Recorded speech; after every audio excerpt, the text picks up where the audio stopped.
And here we are in part 3 of Beginner's Guide for Dwarf Fortress, where I will build an example fortress, showing step by step how to build your fortress and help your dwarves survive. In the previous video I explained how to choose an embark site and found this location in the solitary jungle, the biome temperate conifer, and partly the polished hills, temperate shrubland biome. This area has shallow meadows in it and it has flagstone. It has plenty of trees and the surroundings are wild and not too dangerous. So here I will press E and embark. The game will confirm do you really want to embark, and if there is some aquifer or there's something else that the game wants to tell you, it'll be here, but if you have chosen your location, just embark. And here you can choose to play now, which will give you a default set of skilled dwarves and items, which is completely fine if you just want to try the game out and go with that. However, at least for me, it is very fun to set out the dwarf skills, pick the items, so you do want to at least at some point prepare for the journey carefully, and that's what I will show you here.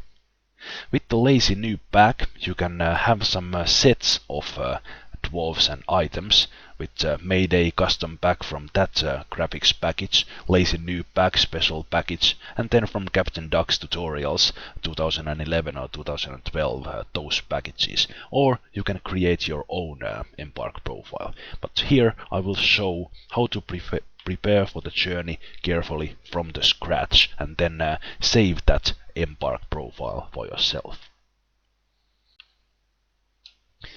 When you do prepare for the journey carefully, you will still have some default items, and this is pretty close if it is not the items that you will get if you choose play now. I will press the minus in the numpad and totally take these off, starting from blank canvas. If I press tabs, I can see my dwarves here, but I will first show the items and then go to the dwarves and setting out the skills. Setting those skills and getting the items here, or these animals on the right, costs points. And the points available are there in the bottom right corner. And one thing I forgot to mention about the play now option is that there are more points available here in the prepare for the journey carefully option than there is used in the play now. So this will always be better, well, depending on what items and what skills you choose, but this can be a whole lot better because you have more points. Okay, but then on to the items. There's a single item that you either need to take or take the raw materials to produce it in order to build your fortress, and that is something to mine with.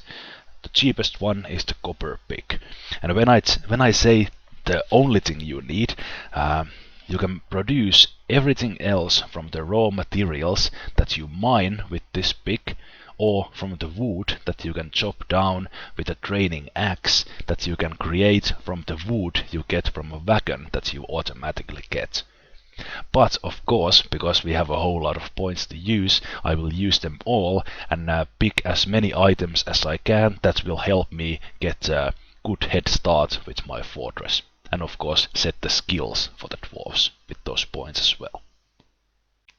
So what I will do here is take a selection of items and skip it on the video and then explain to you why I picked certain items and why I didn't pick something else, and you don't have to see me go through this list here. And then after setting these items we will move to the dwarf skills. Okay, and that took a while. I have here most of the items I'll be taking. I'll be taking some animals with me as well, but let's go through this list. I have my copper pick that I can use to start mining immediately. I have a battle axe that can be either used to chop wood or to protect my dwarves if there's something dangerous in the embark area, or both.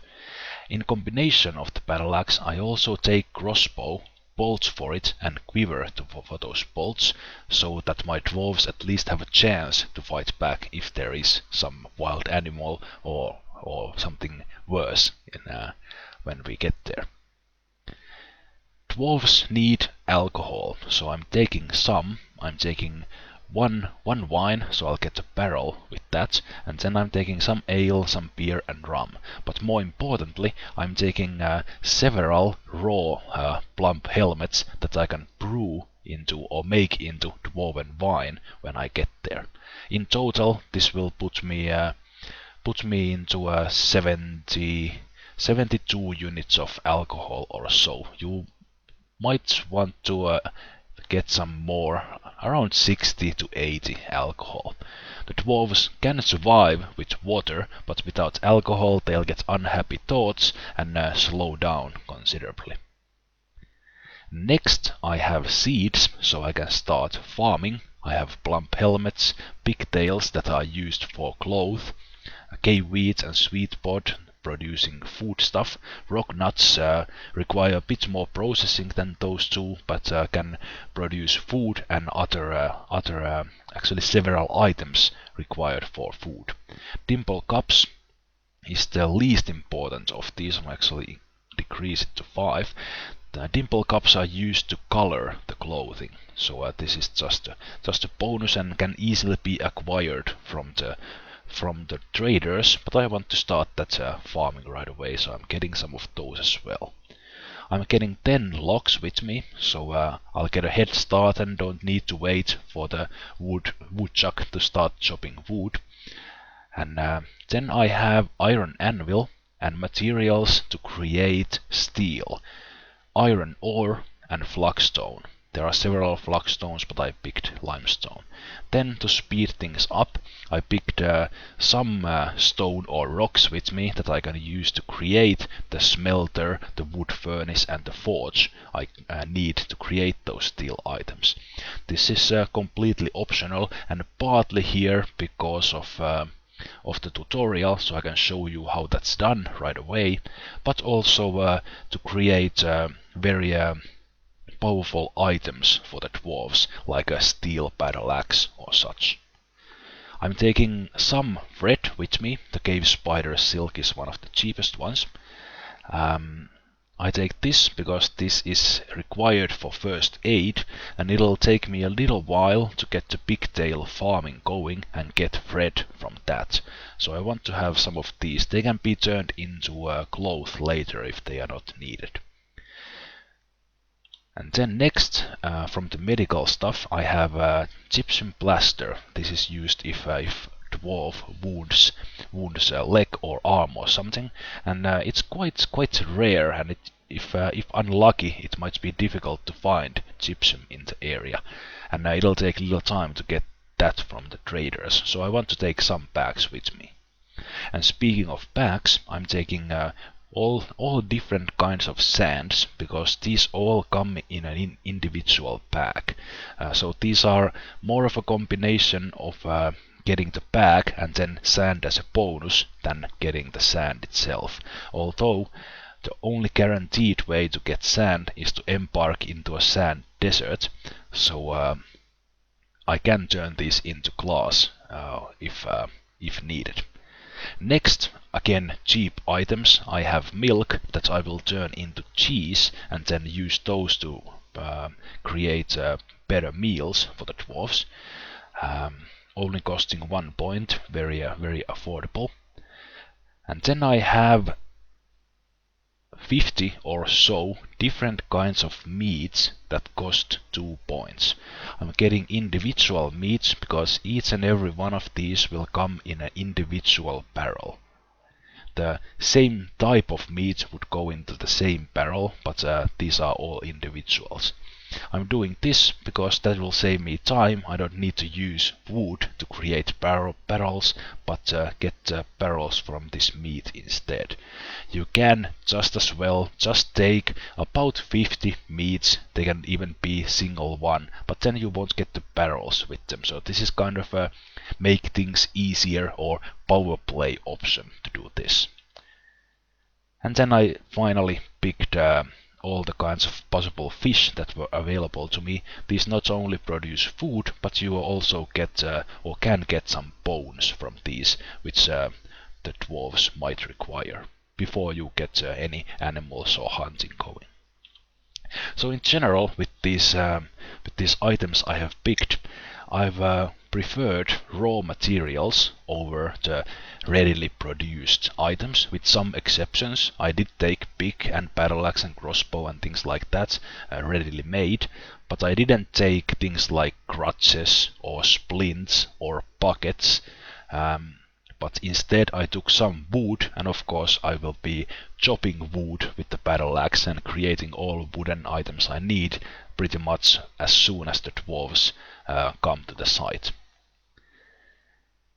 And then taking those sands, milks, and those will give me extra barrels that will save the wood for some other use, because the barrels are needed for storing the alcohol and also for storing the food. This is one selection of items. As mentioned in this tutorial, there are endless ways to play Dwarf Fortress, and you can choose your own. But with a selection of items like this, you should have an easy time going in. But let's complement this with animals, which can not only produce food and other items, but they can also protect you, especially hunting dogs and war dogs. These can be trained, but I will pick one hunting dog who will accompany my hunter, and two other normal dogs. I have two females here and one male, so they'll be reproducing more puppies and eventually dogs if they stay alive. In the same way, I take two female cats and one male cat. Cats will help keep the vermin in the fortress at bay. I will need to control the reproducing of these cats when I get to the fortress, or that might lead to what's called cat explosion, because cats produce a whole lot of kittens, and that can overwhelm the fortress and kill the FPS if you are not careful. But that's the fact that they produce a whole lot of kittens and eventually cats. It's only a good thing, because dwarves can easily eat them and use their remains in all possible ways. I will also take some egg producing bird, and I like to take the turkey. They all cost 6 points, whether you take the chicken or whether you take geese, but turkey is the largest of these, and it'll produce most meat if you choose to butcher them, and also you might get the leather and some bones from them as well, which you might not get from the smaller ones. I'll get 2 males and 8 females. This is also a kind of emergency food supply, in addition to producing eggs and more turkeys if I let them hatch. So those are my animals. There will be some points left over when I have set the skills, and then I will come back to the items and pick use the remaining points in some additional items or more of these items I already have. But now let's go to the dwarves and set the skills. All in all, choosing these starting skills can be a bit overwhelming, since there are over 90 skills to choose from. So just like with items, the possibilities are pretty much unlimited here. But I will try to keep it simple while giving enough information about stuff that really matters, and then you can learn more on your own from Dwarf Fortress wiki and playing the game yourself. The way this works is that each dwarf has 10 skill points, and we can increase the different skills in total 10 times. But one skill only up to 5 times. For example, we can increase the miner skill 5 times, and then some other skill 5 times. Or we could increase 10 skills just once, or any combination in between. Each level we increase to the skill costs more from the embark points. First level costing 5 points, 6, 7, 8 and 9.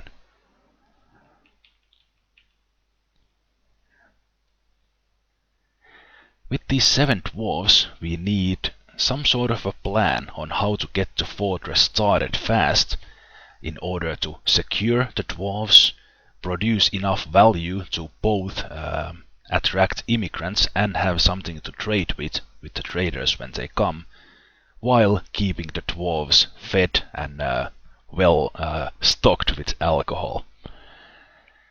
All the skills can be trained just by doing it. Even an unskilled dwarf can be assigned to any labor, and that dwarf will level up and gain that skill when doing that labor. But a skilled dwarf will do the job faster and possibly with better quality. So these starting skills we choose are meant to kickstart the fortress. So we need highly skilled dwarves in things that we need to do early. And lastly, as a slightly more advanced topic, before we actually start assigning the skills for the dwarves, we should look at each dwarf using the view option, pressing the V key. Each dwarf is a personality. They have their stats, they have personal preferences, and we can use these attributes and preferences to figure out what's the best job, what's the best labor for the dwarf. This is completely optional. You can ignore this, just assign the skills and play on and you will do just fine. However, as an experienced player, I like to look at these stats and preferences of the dwarves and try to get them to a right job, if you will. For example, here I have a dwarf who's very slow to tire, which means that he has a high endurance, and he has a lot of willpower. These attributes are meaningful for the mining skill, which would make this dwarf an ideal miner. Just like with the skills, doing the job will increase these attributes as well, just like they increase the skill. So that's why it doesn't matter that much. However, this dwarf early on would be a better miner than someone who has less endurance and doesn't have a lot of willpower.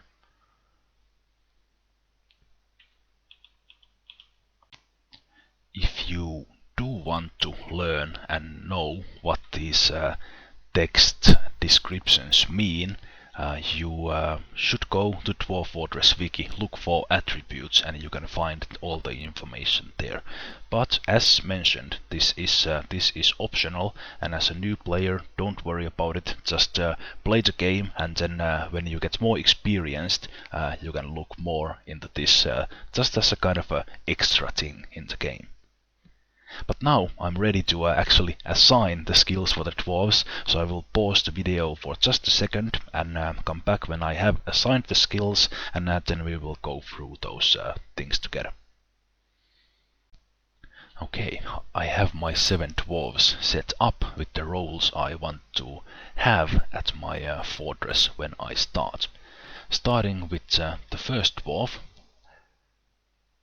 This dwarf is a mechanic, and he's also my broker, and I gave this dwarf skills that will probably make him my expedition leader. Next up, and with the mechanic skill, the purpose is to produce traps so that my fort will be more secure. Next I have my miner. And mining is such labor that this dwarf will be busy with that all the time. So I gave this dwarf another skill that might be useful later on, Weaponsmith. If I don't get a Weaponsmith from the immigrants, I can then take this dwarf off the mining for just a little bit to produce some weapons for me. But if I get a skilled Weaponsmith, then this fellow can just keep on mining. Next I have my farmer brewer and farmer cook duo, and with two dwarves like this, both farming and the other one doing booze, the other one cooking the meals, the fortress can be kept fed for quite some time, almost up to the population cap of 200, with some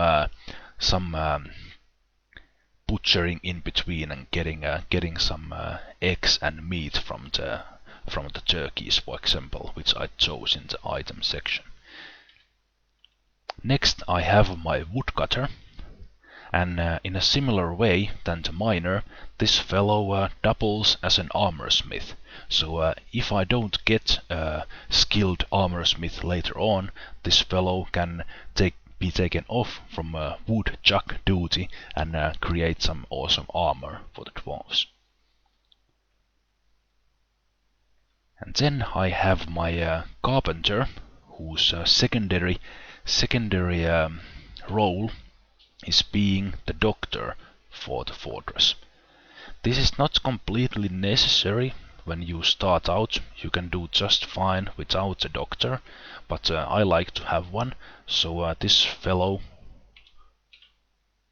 well, she will be my chief medical dwarf, but when there's no one to be patched up, she'll be doing everything that Carpenter does, beds and so on. And lastly, I have my architect, builder, mason, building designer, who will be creating all the stone items that are required: tables, doors, chairs and so on, and also putting together all the buildings and workshops that require building designing. So with these roles I have one miner. Some like to have two early on, but for me one is enough.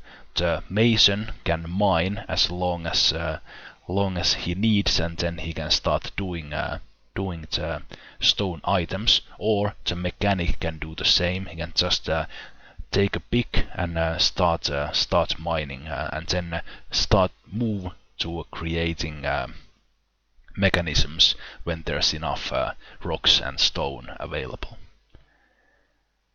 And then I have my woodcutter.